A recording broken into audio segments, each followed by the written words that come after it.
Bonjour frères et sœurs et merci de votre fidélité.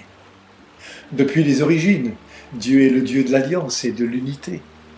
Et pour dessiner l'unité, Dieu fit un arc-en-ciel où la beauté des couleurs se répondait sans jamais se confondre. Cette fraternelle unité, c'est le projet de Dieu. Et Jésus est venu au plus près pour le partager avec nous. Cette unité voulue par Dieu habite la prière de Jésus. Que tous soient un, comme toi, Père, tu es en moi et moi en toi. Mais de quelle unité parle le Christ dans sa prière? Serait-ce l'appel à gommer les conflits auxquels n'échappe aucune communauté humaine? Serait-ce l'appel à gommer toutes les différences et les aspérités? Serait-ce la recherche d'un monde uniforme? Non. Le Christ est un frère qui ose dénoncer que l'homme se détruit dans les divisions fratricides. L'unité est une expérience à vivre. L'unité, c'est quand je peux dire à l'autre « tu n'es pas une menace, mais tu m'enrichis par ta différence ».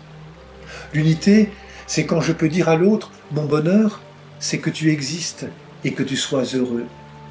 L'unité, c'est quand la communion devient tellement forte qu'on y reconnaît la présence de Dieu au-delà même de l'homme qui rejoint ses profondeurs les plus intimes.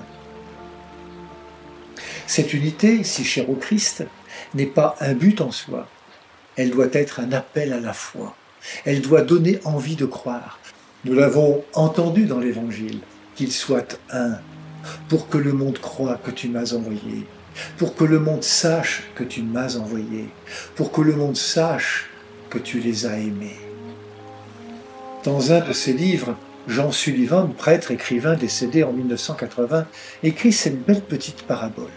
La vérité, dit-il, c'est comme une immense verrière tombée à terre, éclatée en 1000 morceaux de verre de toutes les couleurs. Regardez-les, ces gens qui se précipitent, qui prennent un éclat de verre, qui le brandissent en disant « je détiens la vérité ». Insensé. Il faudrait rassembler tous les éclats, les souder du ciment de l'amitié, et la verrière ferait chanter la lumière. La démarche synodale que nous avons commencée n'est-elle pas un chemin au service de cette unité? C'est dans l'Esprit Saint, l'Esprit de Pentecôte que nous recevrons dans quelques jours, que nous pourrons avancer dans ce sens.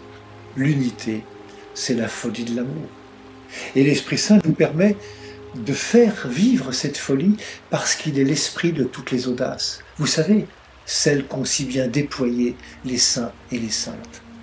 L'unité commence dans l'expérience de notre rencontre avec le Dieu d'amour, 3 fois saint. Bonne journée et bon dimanche à toutes et tous. Prenez bien soin de vous et des autres.